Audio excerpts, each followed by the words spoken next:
little bit of sunshine, but it's a lot of heavy showers. So if I disappear, it'll be because my internet's gone down because of the thunderstorm. Oh, I hope you don't disappear too. Gosh. Okay. But anyway, Apparently, it's okay at the moment. It seems to disappear at the moment. okay. I think we just went online. Let's see.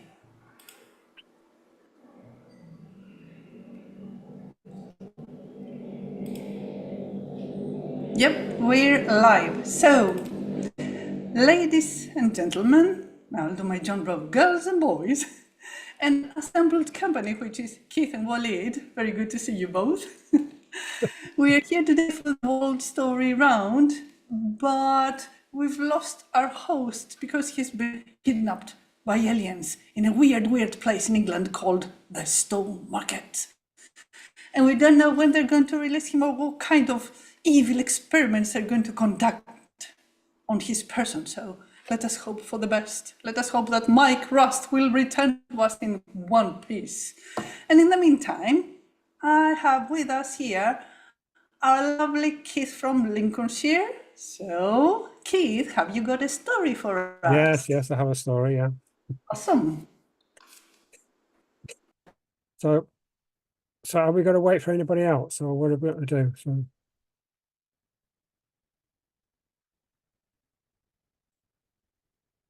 can't hear you, Despina. Oops, it's those evil aliens interfere with electronics as well. I was just saying that I'll keep an eye whether people are coming in so I can admit them, and you can start with your story because we are live. Okay, right. Okay, I'll tell my story. Just a fairly short story, but it's just showing a bit longer. But yes, we have got so many few people. But anyway, there we go. Well, it's a long way away, and a long time ago.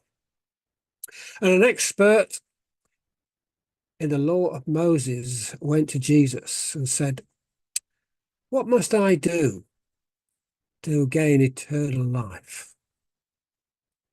And Jesus said to him, "Well, what do the scriptures say? What does the Bible say?" And the expert in the law of Moses said, "Well, it says we should love the Lord our God with all our heart, with all our soul, with all our mind, and all our strength. It also says we should love our neighbor as ourselves." "That's the right answer," said Jesus. "You will gain eternal life." But not to be outdone, the expert in the law of Moses says, "Well, who is my neighbor?" And so Jesus told him a story. Once there was a man, a traveler, walking down the road from Jerusalem to Jericho. It's about 17 miles and it descended about 3,000 feet. Now, as he was walking along through this quite difficult road with rocks either side, out from the side sprang some robbers. And they pounced on him. They beat him up. They stole all his money and took all his carrying and left him for half dead on the side of the road. And they disappeared and ran away. But then, fortunately, there was a priest that came walking along the road, and he saw the man lying on the side of the road, but he thought, well, he might be dead. And if I touch him, I'll become ceremonially unclean. And so the priest passed by on the other side. And then there was a temple helper. He came along, a kind of a helper in the temple, but he didn't want to get involved. No. And so he passed by on the other side. But then who should come along but a Samaritan? Now, a Samaritan was despised by the Jews. He was equivalent to a half-breed and not really a follower of the Lord and follower of the Jehovah. And so they despised him. They were very much hated by the Jews. But the Samaritan had pity on the man that was lying on the side of the road. And he rushed over and he took some wine that he had with him and he treated the the wounded man's wounds. It's kind of a mild antiseptic. And he treated his wounds as well with olive oil to soothe some of the pain. And he bandaged him. And the Samaritan put the wounded man on his own donkey. And they went along the road until they came to an inn. And there he booked a room for the night, and during the night he looked after the wounded man. In the morning he said to the innkeeper, well, I now have to go my journey, but here are 2 silver coins. Look after the wounded man, and when I return in a few weeks, if you've had any more costs, any more expense, then I will repay you. And the Samaritan went on his way. And Jesus said to the expert in the law of Moses, now, which one of these 3 was a good neighbor? And the expert in the law said, well, it was the man that had pity on him. That's the right answer, said Jesus. Go and do the same. Go and do likewise. And that's the story of the Good Samaritan, as told by me, Keith, from Lincolnshire. And that's the way I have told it. Thank you very much, Keith. Thank you. It's a very well-known story, but it's one of my favorite ones, I think. Plus, I do enjoy the fact that even back then, and we're talking about more than 2,000 years ago, people who wanted to preach their religion or their values, their morals, they did it through stories. Yes, that's right. Yeah. Jesus, when he taught, it says in Matthew 13, I think, that when he taught the people, he always taught the people, but always using stories. In other words, parables. He never taught without using a parable or a story. Yeah. That's what wise men do, isn't it? This is the easiest way to get to the hearts of people. Yeah. So since there's nobody else here for the moment, and it's just you and me, and we're talking about deities, I might take you back to ancient Greek, as I often do. Ancient Greece was a place that goes millennia back in time, and in our mythology, divinity, mortals, walked on the surface of the planet simultaneously. And there are many stories, many well-known stories, some lesser-known ones. But what I honestly enjoy when telling ancient Greek god stories is that they are so human-like.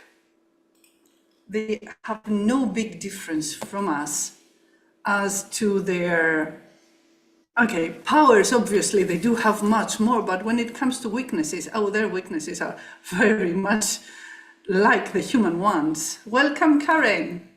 Hello. Hi, how are you?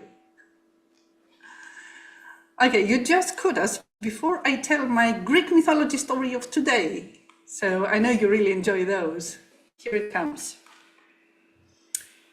When Zeus produced Athena from his brain, Hera, his loving wife, having nothing to do with it, not even one of his mistresses, Hera, had already had enough with the illegitimate sons and daughters of that husband of hers, but this was way too much for her. So she thought that if he could produce life on his own, so she thought, but that is a story for another day, she would do the same. She would be perfectly fit to deliver a baby on her own.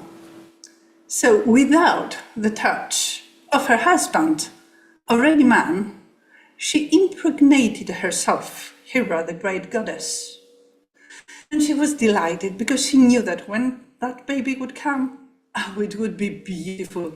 It would be just perfect, and it would be all of her own making. You cannot imagine the level of disappointment when she gave birth to Hephaestus. Hephaestus, the Romans called him. He was not a pretty baby. Actually, he looked nothing like the other Olympian gods. He was an abomination. She could not face that baby, and she wanted nobody else to realize that that baby had been hers. So what she did was the exact opposite of a loving mother. She took hold of that baby from his leg and threw him out the window, down, down, down Mount Olympus, all the way to the sea, where two nymphs, two nereids, caught sight of the baby and saved him and took him to the island of Lesbos. There, Lesbos, the island with the great volcanoes, would be the place where Hephaestus would be nurtured and raised with love. He really liked volcanoes. He liked the power of fire. He learned how to use it and how to create things, and crafty god was he. Even though his appearance might be unsightly, the things he could make with his hands were unparalleled. He had a huge imagination, and as time passed, and he made more and more artifacts and weapons and instruments and tools, he became the greatest craftsman the world had ever seen. He was told the true story of his birth, and that fall from Mount Olympus all the way down to the sea had left him with an awful limp he would carry for the rest of his divine life. But he was never admitted to Olympus until the famous wedding, the wedding between Peleus and Thetis, the wedding that led to the Trojan War. That is a story for another day.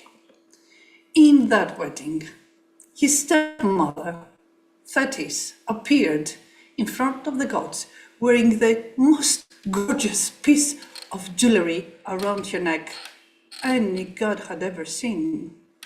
And when Hera saw that piece, she was so intrigued she had to ask Thetis where it came from. Thetis told her the whole story of how that piece of jewelry was made by her own son. Hera had totally taken that baby out of her mind. She had not given it a second thought. She had never questioned his whereabouts or his well-being. She had erased him from her memory the minute she let that baby go out that window. When she heard that he was alive and well and a great craftsman, she wanted to know more. And Thetis told her his whole story. When she came back to the island of Lesbos, Hephaestus wanted to hear everything about his mother, the real one. So Thetis told him the story, and you know what he did? He was a very, very patient man of a god. He started crafting this glorious throne.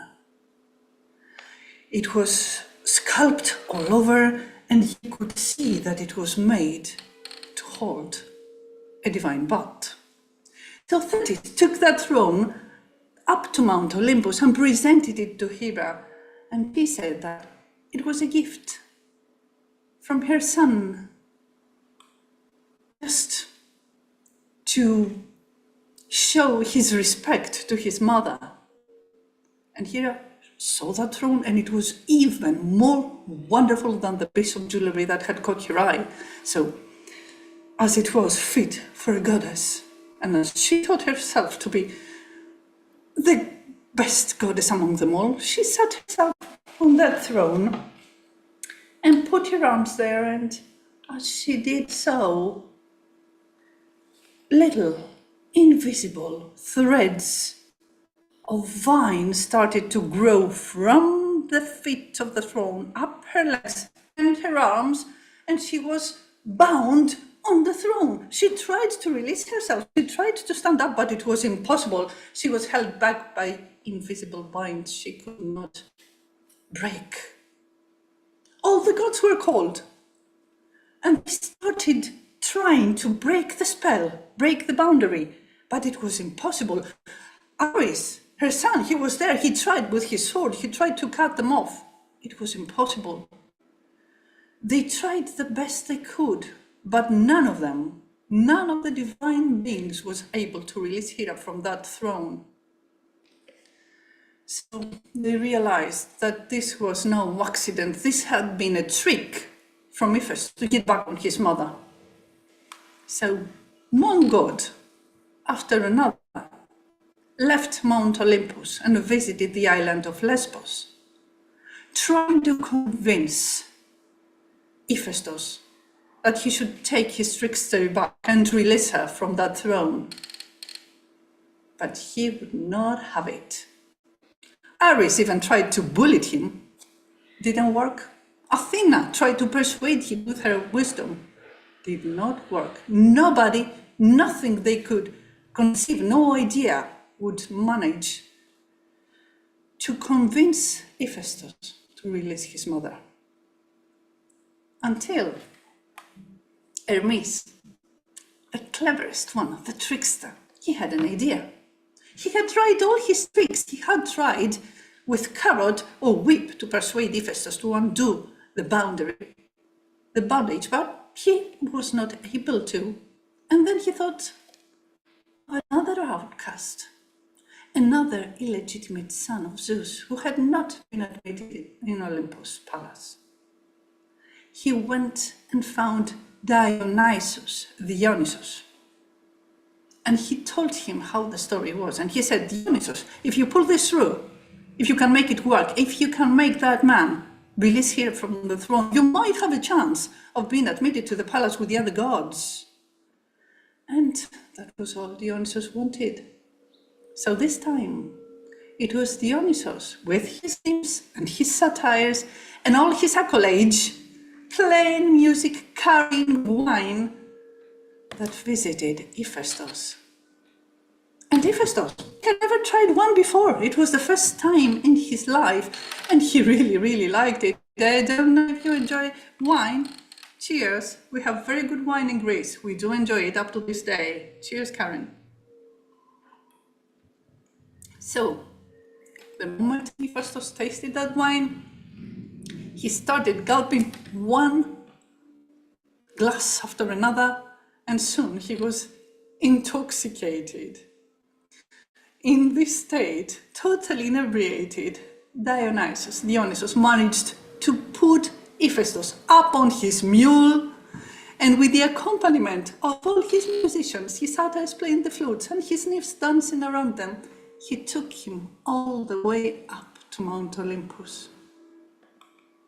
There, in front of all the gods and goddesses, Hera had to admit that that man, that hideous man, not a good-looking one, but an incredible craftsman, had been her own.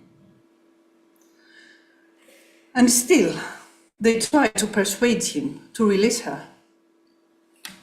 And now, inebriation put aside, Hephaestus said that he would do so under one condition. Well, let us have it, said Zeus. What is it you want? I want to be given Aphrodite's hand in marriage. Aphrodite, the goddess of love, the most beautiful, the most wanted, the most lusted after, she could have any man or god she wanted. And she was not asked. She was given like a trophy to the most ugly among the divine beings. Well, Hera was released. Hephaestus was admitted to the heavens. Aphrodite got married to Hephaestus. And I want your opinions, honestly now. Do you think that marriage had one chance of succeeding? Come on, guys, what do you think? It was impossible, was it not? Soon after, Aphrodite, every time Hephaestus, her husband, legal husband, every time he would leave Mount Olympus to go back to his island, Lesbos, and work, every time she would call in her lover, her forever lover Ares, god of war.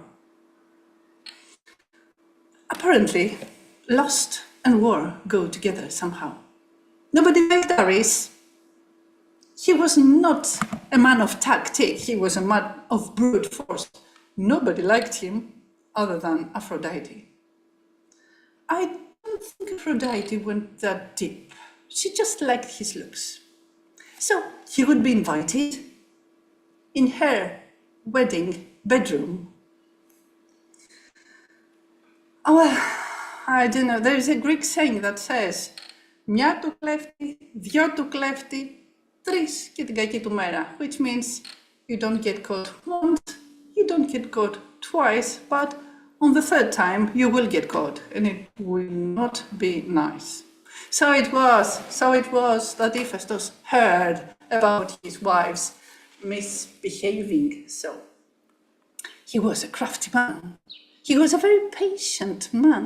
Do you remember how long it took him to gain vengeance upon his mother? Well, now he started crafting the thinnest, the finest thread anyone had ever seen. He weaved it in this sort of invisible net and put it above the canopy of their wedding bed. And now he told his wife that he would have to go away on business. And so it was. The next day, when Aphrodite was in her lover's arms, both naked on the bed, that net fell above the couple as they were tangled in each other's arms. And Hephaestus, who had never gone away from Mount Olympus, called all the gods to come and see his wife's disgrace. And it worked, partly. They did laugh. They also laughed at him. Hermes went so far as to say that, well, if only I was in Ares' place on that bed under that net. Well, after that, Hephaestus and Aphrodite went their separate ways. And there's no other such story in Greek mythology that shows a divorce that led people to live happily ever after.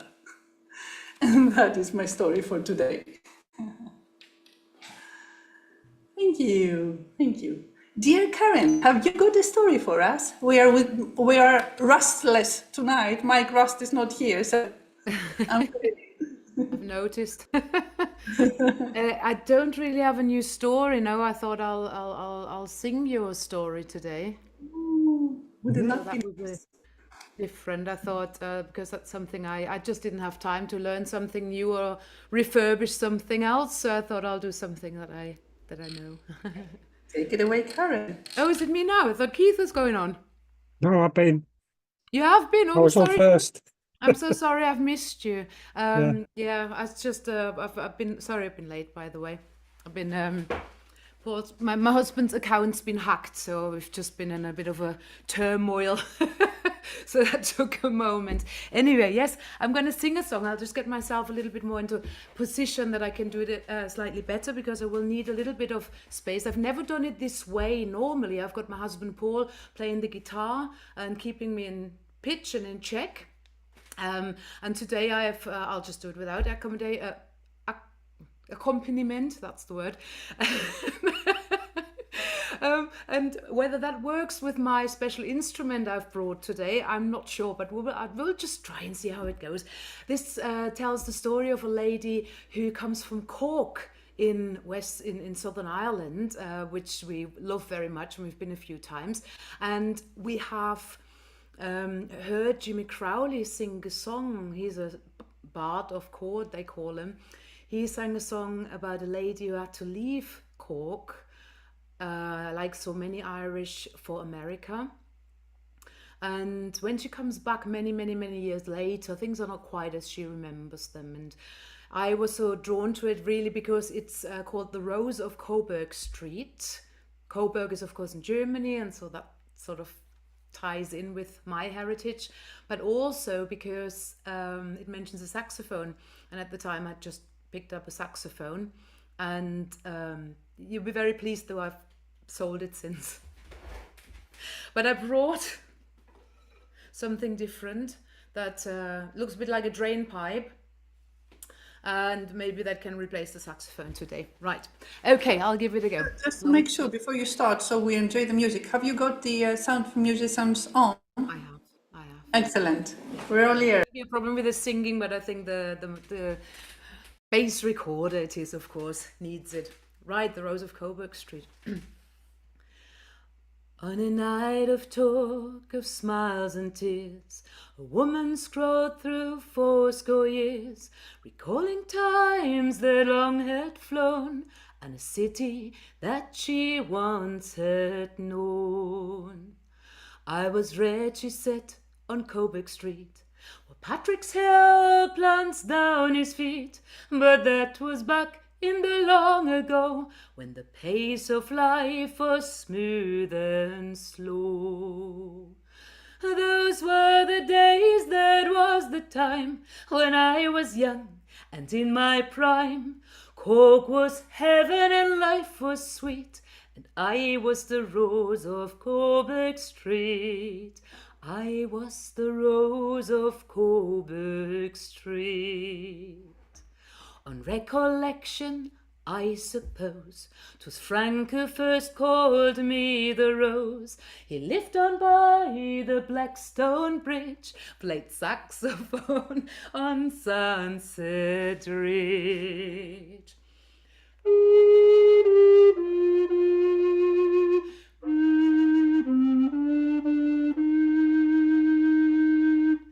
We got married, moved away to live our lives in Boston Bay, the common mix of joy and tears. But Frank's been buried 10 long years. Those were the days, that was the time, when I was young and in my prime. Cork was heaven and life was sweet, I was the rose of Coburg Street. I was the rose of Coburg Street. On coming home, I hoped to find trace of what I'd left behind. But kids don't play on Coburg Street. Where are the folks I long to meet? Gone the clip-clop of iron shoes, for noble horses not much use. The shops are shut, and no one knows the dame that is now the faded rose. Those were the days, that was the time, when I was young and in my prime. Cork was heaven and life was sweet, I was the rose of Coburg Street. I was the rose of Coburg Street. Just then, was heard a plaintive tone. Somewhere a muted saxophone. And in that room 'twas like a dream, a change came o'er the woman's mien. For she was young again, with graceful air, eyes of hazel auburn hair. Before me stood for a moment fleet the lovely Rose of Coburg Street. Those were the days, that was the time, when I was young and in my prime. Cork was heaven and life was sweet, I was the Rose of Coburg Street, the lovely Rose of Coburg Street. Those were the days, that was the time, when I was young and in my prime. Cork was heaven and life was sweet, and I was the Rose of Coburg Street, and the lovely Rose of Coburg Street. That was so nice, so nice. And I know many ladies that come from Cork and would really enjoy your singing. I hope so, yes. Jimmy Crowley and Pat Daly. Pat Daly is actually a lyricist, and Jimmy Crowley did the music to it, yes. And Well, Maria Gillen, if you get to hear this episode, I think Parents' song is for you. So it's just the three of us today. Apparently, there is some bank holiday going on in the UK, which was not taken. account of it's the late May bank holiday, which used to be which the is probably Whitsun why. May bank holiday, but of course it's been abolished in 1972 and replaced with this one. And I've learned. Oh, there's a story behind that. So I don't know if it's just the three of us. It's still early. Keith, would you like us to do another round? What do you think? Well, we can do. I'll make a list of these stories I've told on these story rounds, and I think I've got one in mind that I think I've told before. But if you want me to have do you want another round? Do you want another round? Yeah. Storytellers are like children, we just like to hear the same stories again and again. It's always nice. Okay then. Right. Okay. Here we go then. Well, this is a story from West Africa. There was a blind man, and he lived with his sister in a small hut. And he'd sit on the side of the road, and as people walked by, they would ask him questions, because he was a very clever and wise blind man. And they would ask him questions. Perhaps they'd got plans that they wanted some advice on, or maybe somebody they were thinking about marrying, and should they go ahead with it? All kinds of different types of questions. And people say, well, why are you so wise? And he would answer, so, well, I see with my ears.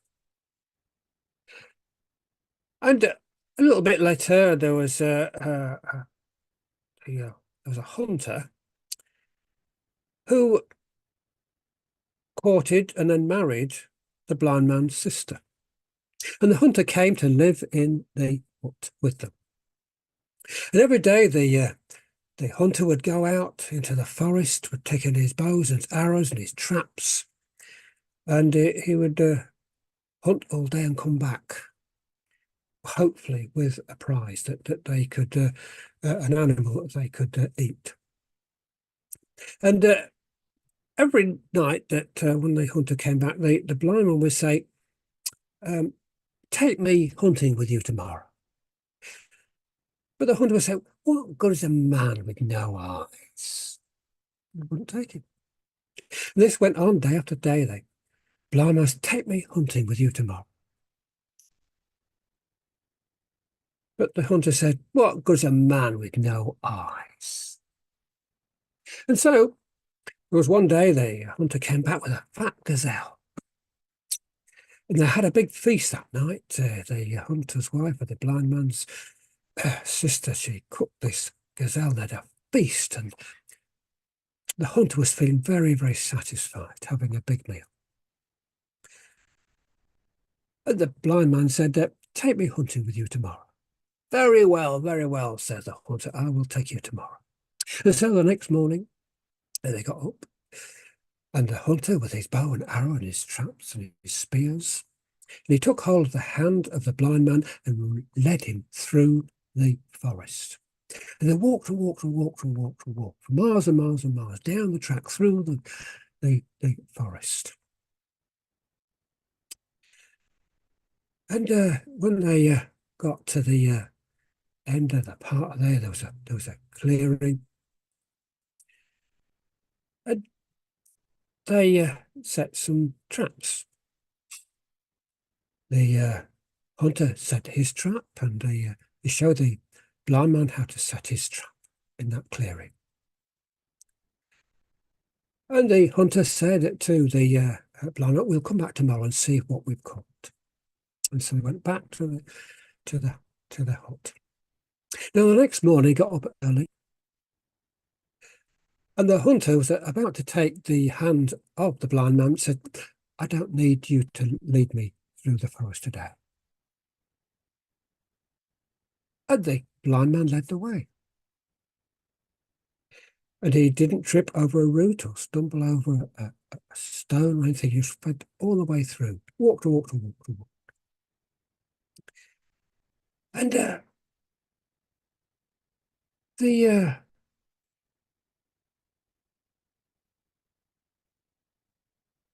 blind man said to the hunter that, "Shh, there's a lion." And the hunter looked this way, they couldn't see a lion anywhere. "But it's all right," said the hunter. "The lion's just had a big feed, big something to eat, and he's under a tree fast asleep." And sure enough, they went on a bit further, and there was the lion fast asleep, having had a big meal. And the hunter said to the blind man, "How do you know that lion was there?" And the blind man said, "Well, I see with my ears." And they walked on a bit further, and the blind man said, "Shh, there's an elephant." And the hunter looked this way and that way, couldn't see an elephant anywhere. "But it's all right," said the blind man. The elephant is just having a bath in a water hole there. He's squirting mud over his shoulder." And sure enough, they went a bit further, and there was the elephant.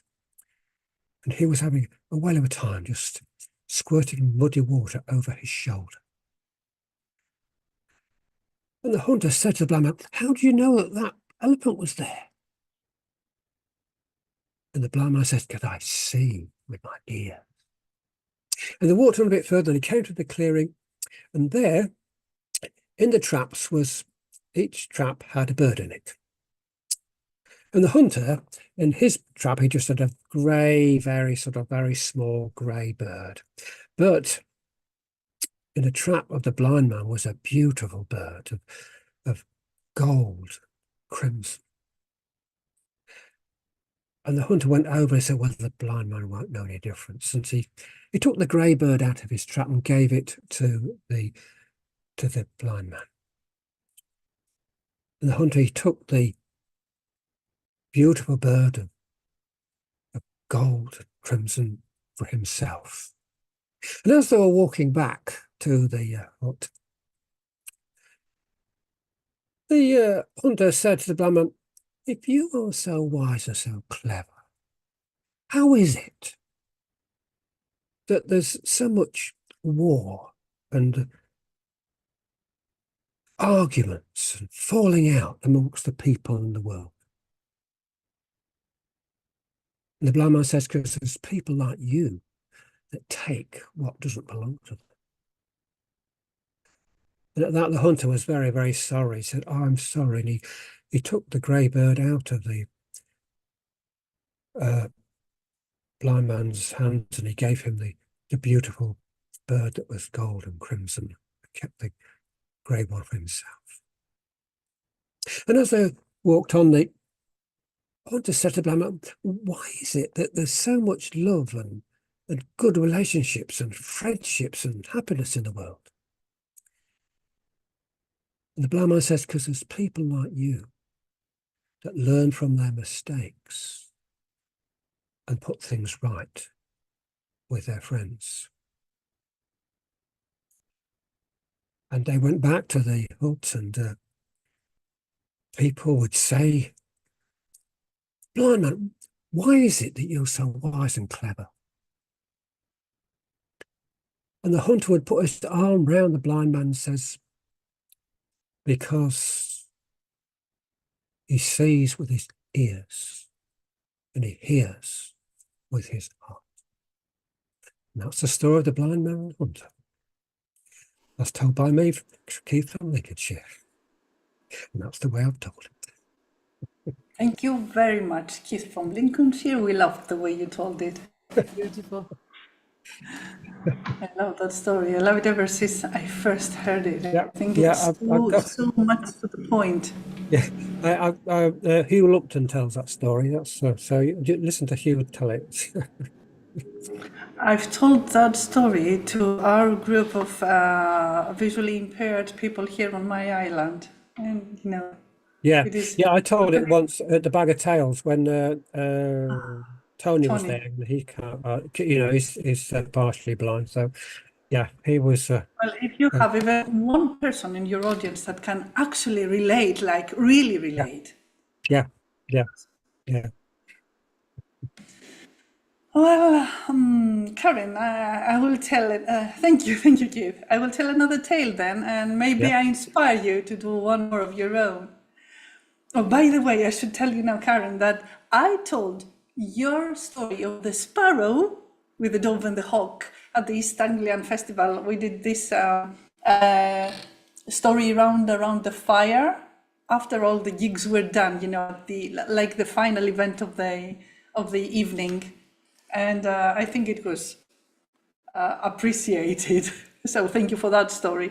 But now I'm going to give you another story, which I heard from the fabulous Jewish American teller, Jim Brule. I've heard it from him for the first time as a Jewish story, even though I do know there are different versions of it, as it's very common with stories. We have the same motifs repeating each other through different cultures, because that's the way people used to come together in the past. And if we are lucky, even to this day. So, there was a sultan, and he was a good sultan.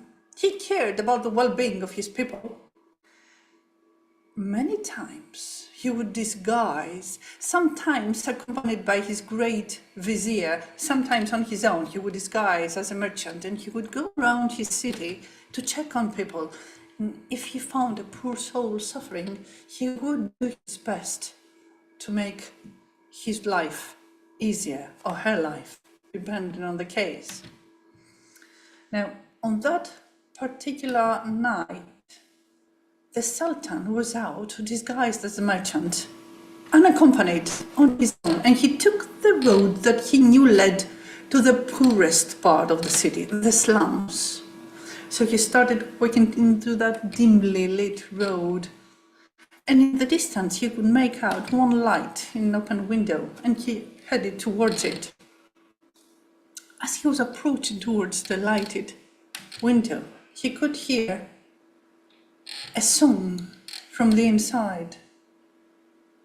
And as he was approaching, he could make out the words, and the words, they were singing about how beautiful life was and how lucky anyone was to be alive. Now, in this part of the city, the poorest part, where people barely had enough to make a living, they would have to scrape and save just in order to, have food, have a little bit of bread on their table for the day. How was it possible that anyone could be singing about how beautiful life was? This had the Sultan intrigued. So he headed towards that house, and he entered from the door, and he was very well received by a man sitting on a stool doing his business, which the Sultan found out was the business of a cobbler. So that man was sitting on a stool, bent over a piece of leather, sewing, as he was having trouble seeing under the dim light of a candle that was slowly burning at his side. And the Sultan said, well, the merchant, to the man's eyes, said, "My good man, I was passing outside your house and I heard you singing." "Oh, yes, yes, indeed," he said. "Thank you for your visit. But you were singing about how beautiful life is." "Yes, indeed, indeed I was. Life is beautiful, God is great." The Sultan looked around him at that destitute house. And the man said, "Since you have come as a visitor to my house, please let me and my wife offer you a little bit of dinner. What we can share with you tonight. What we have, we will share with you." So he was taken to the next room, divided from a bit of cloth in the form of a curtain. And the wife, she served them these bowls of soup, they called it, but really it was just colored water with those very hard pieces of crust that would have to dip inside the water to make them a little softer so they could eat them. And the Sultan sat with them and drank with them. And when the dinner was over, he said, "Is there anything I can do for you? Any way for me to make your lives better?" But both the man and his wife said, no need. We're perfectly happy as we are." "Are you sure?" Yes. Thank you for joining us for dinner. You go on your way now, you have a good night." Now the Sultan, did we say he was a good man? Well, he was, when he could do something for the poor people in his realm. He did this to help them and also feel good about himself being so rich and all, as sultans are. But now this was tampering with the natural order of things. This was unacceptable. That man had to be taught a lesson.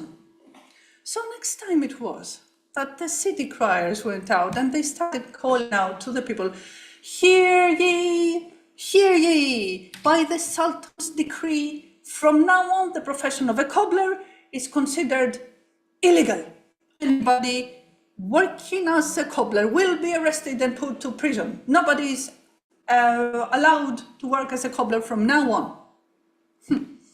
That will teach him, thought the Sultan. So he waited.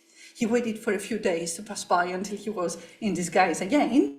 And now, this night, he was out. He took the same path that led to the slums. And on his way, he was towards that lit window from which singing was heard. The Sultan approached and he entered the house. "My good man, so nice to see you again. Thank you for your visit. Please come and sit with me." "I could hear you singing from outside." Yes, indeed I was singing. Life is beautiful, God is great." "I heard that the Sultan released a decree about cobblers, and you're not allowed to work as a cobbler anymore." Yes, I know, our good Sultan, God bless him, may God bless him. You see, I was walking down the river, carrying 2 buckets of water, so I could bring them back home. And as I was walking through the city, somebody offered to give me money for the water I was carrying. So I gave them the buckets, they emptied the water, and they paid me for it. So I realized I could work as a water carrier. No need to sit on my stool and bend my back anymore. Life is beautiful. God is great. God bless the Sultan. I see. Off he was. His head working really fast on the way to the palace. Now that man had not learned the lesson he was supposed to. Next morning, the city criers were out. Hear ye, by the decree of the Sultan, nobody is allowed to go to the river, fetch water and sell it for a living. All water carriers are considered illegal. The profession is considered illegal from now on. Nobody is allowed to practice it. Well, that will teach you, thought the Sultan. So a few days passed. Disguised in the attire of a merchant, made his way to the man's house, where he could see from the lit window, as he was approaching, he could hear singing. He entered the house. My good man. Oh, so nice to see you again. Thank you for your visit. Yes. I hear that the Sultan has not allowed anybody to work as a water carrier any longer. Oh, yes. God bless the Sultan. Yes. You see, I was sitting at the city market wondering what to do with my life. And then this army official passed in front of me and asked me what I was doing there. And I told them that I had no job and I was wondering what to do. And he said that they were recruiting people for the Royal Guard. And would I be interested in being drafted? And you won't believe my luck. I got there and I got drafted. Now I work as a royal guard for the Sultan. Life is beautiful. God is great. Well, the next morning, the city crier, they went straight to the place where the Sultan's guard would sleep the night. Hear ye, all new recruits will not be paid unless a month passes. And they all came out, half-dressed, looking at the city criers. They said, what are we supposed to do until a month passes? How are we supposed to make a living? This is what the Sultan has decided. You will have to make do. Well, now he would have to learn this lesson. A few days later, the Sultan visits the poor man's house, and now he can see that the walls have been painted and there is a new door on the hinges. He goes inside. He says, hello, how are you? Oh, my good man, so nice of you to meet me. Yes, I heard you became a Sultan's guard. I did, God bless our Sultan.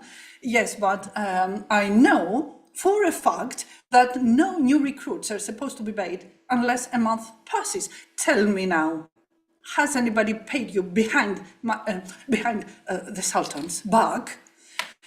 No, they haven't. No, nobody broke the law. It's just, you see, when I became the guard, they gave me this sword, but I cannot kill anybody. It's against my religion. My religion forbids it. I could never take another man's life. So I took the sword and I scraped the metal, and I took the metal and went to the market and sold it, and they gave me good money, and I replaced it with a piece of wood. So now we could actually paint our house and replace the door, and we have a proper dinner. Please join us, me and my wife. We can share a decent dinner with you now. I see. No, I am not hungry. Thank you. And he left. Now I've got you, the Sultan thought. Early in the morning, the whole guard was gathered in the palace yard.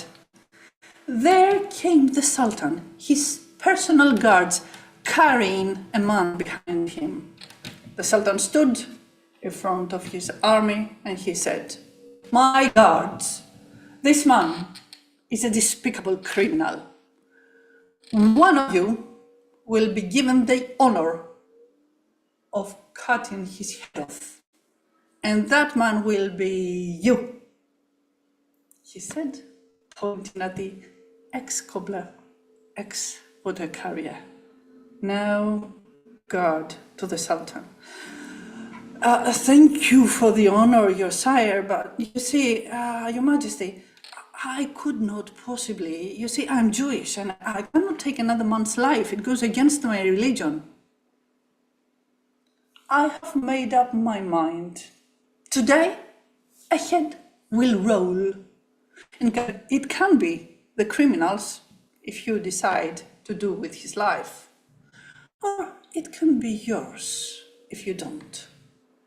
Now, the ex-cobbler, ex-water carrier, now Gerd had to think really fast, and he said, okay, my lord, I will do as you ask. It's just that as it goes against my religion, I must ask you to allow me to pray to my God for forgiveness before I do with a man's life.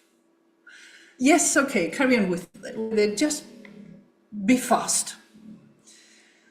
And in front of everybody, of all the guards, dear God, please forgive me for what I am about to do. If this man is to be killed by me, my lord, may you have mercy on his soul and mine. But, my lord, if this man deserves a second chance, please now may you, with your divine power, turn my sword into wood. And with that, he drew out his sword for all the guards to see the miracle that had taken place. And everybody rejoiced. The man who was convicted to death was spared to life imprisonment. And the Sultan, he looked at that man, ex-cobbler, ex-water carrier, now his guard, and he said, You will be a guard no longer. I could use an advisor like you.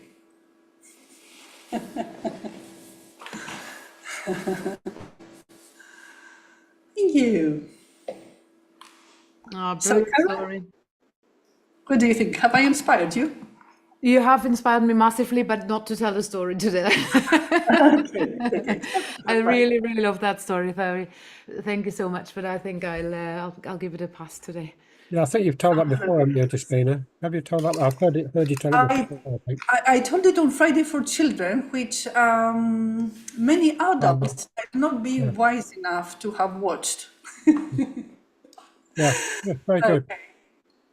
Well, guys, thank you for being here. I hope I will see you at the next story round.